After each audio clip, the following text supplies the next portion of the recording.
The darkness is associated with the death of the season, the death of the annual year. In winter, when the sun dies at its lowest point of the annual year. It's all related to the zodiac. It's all related to as above, so below, regarding human physical anatomy and human sexuality, and the physics of nature. The Urea Serpent, worn on the ancient Egyptian pharaoh's third eye, represents the ancient Egyptian depiction of the goddess Wajat, who was the serpent goddess. Wajat comes from widget, meaning green one. And green, the color green, represents fertility. It represents the fertility of springtime, the renewal, the rebirth, as in the serpent, the green serpent, the rebirth, and the re-emergence. As the oldest deity and the patron goddess of the Egyptian pantheon, she was associated with the land and depicted as a snake-headed woman, or a snake, usually an Egyptian cobra. The ancients observed how the snake moves in the most sacred manner of any creature on this planet. It moves in undulations, in ebbs and flows, in a sine wave pattern, just as the wave fields of physics and mathematics, holding all the wisdom and the knowledge of the universe in its simple fluid motion. The fluidity, the fluid dynamics of the wave, the sine wave. Walter Russell said that the secret of the universe lies in the wave.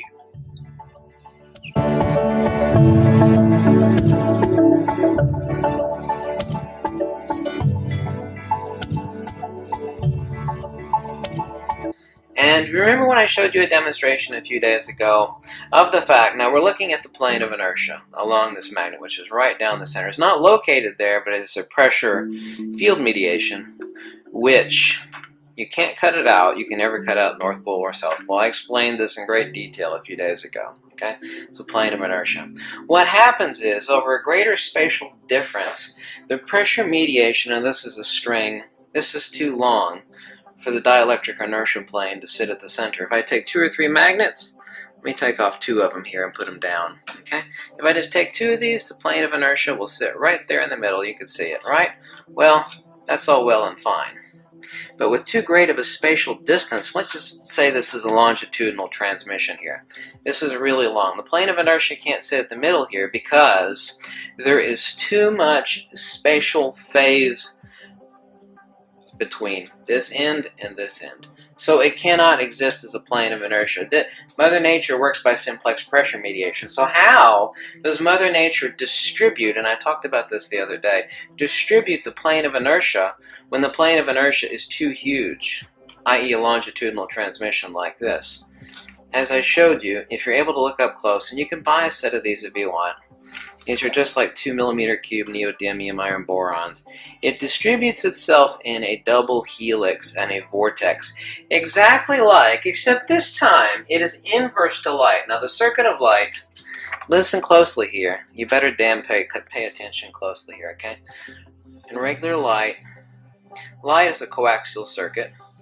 We have transverse electrical and magnetic and a longitudinal plane of dielectric pulses. Actually, excuse me, the pulses are right here, where the electrical and magnetic are at their null point, okay? And with increasing frequency, like blue light, towards the blue end of the spectrum, we have more pulses, which is why we have, this is also the explanation for the photoelectric effect, which Einstein won a Nobel Prize for, but he made correct observations but incorrect conclusions. This is why we have more units of power on, like, say, blue light, okay, as opposed to red light. We could say this is red light and this is blue light. Okay, well, that's fine. We have transverse electrical and magnetic field perturbations resultant to the longitudinal dielectric pulses which exist here. The longitudinal, this is a coaxial circuit. You know what a coax cable looks like, right? You know, it has an outer sheathing of copper and a central conductor core. Coaxial circuit. Light is a coaxial circuit. We have electrical and magnetic transverse, okay? And we have longitudinal dielectric pulses, which occur here. Okay, now these are the power. By the way, this little thing right here is what the idiots of quantum mechanics and general relativity called das Lichtquant, or what the common idiot calls a photon. There's no such damn BS as a photon. It doesn't exist. It is a misunderstanding of a dielectric pulse. Okay? Misunderstanding. Big time misunderstanding. So, what does this have to do with high power? Not just power transmission wirelessly. We can do that. But high power, high directionality, non-lossy, meaning it's not, you spray out a water hose, water goes left, right, goes all over the damn place, right? A lot of it, you shoot out 100% of it, but only 10% of it reaches the target at the end, right? Okay, lossy. Some people are like, what are you talking about when you mean lossy? It means you shoot out 100%, but only 10% reaches your target. What we have here is, by creating a helicoil of the plane of inertia around an electrical longitudinal pulse perturbation, and I am in direct contact with the person that I've seen demonstrate. They're not on YouTube, sorry, no. Now, when you're seeking a patent and you made a huge discovery, you're not going to post videos on YouTube. You have a longitudinal electric.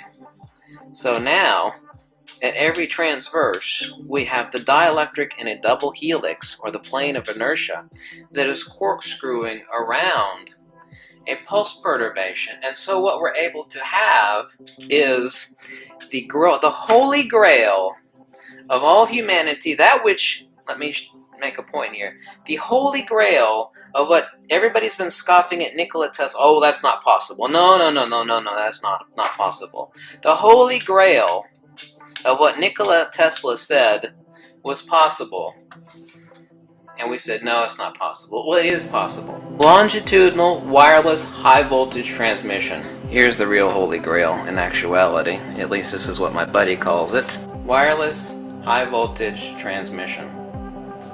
So in other words, this is why the serpent represents the tree of knowledge.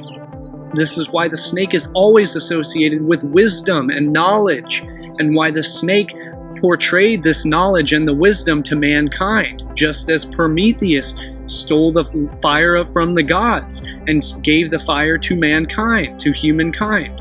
The fire, the eternal flame of the mind, and gave the enlightenment to mankind. This is why the serpent is always demonized, because the royal elites, the ruling basilisk, these royal bloodlines did not want the masses, or them asses, to gain the wisdom and the knowledge of the human physiology, because that would lead to their enlightenment and their freedom and their sovereignty. Ruling classes do not want that, so therefore the way you do that is you demonize, you take nature from the masses and you demonize it. You tell them that it's evil. You tell them that their bodies are evil, that the wisdom and the knowledge of the human physiology and the knowledge of all the universe is evil. You keep them away from it through fear. You tell them to fear it at all costs. Therefore, they will never awaken. They will never have knowledge. That is how you control humanity, is through the control of knowledge and wisdom.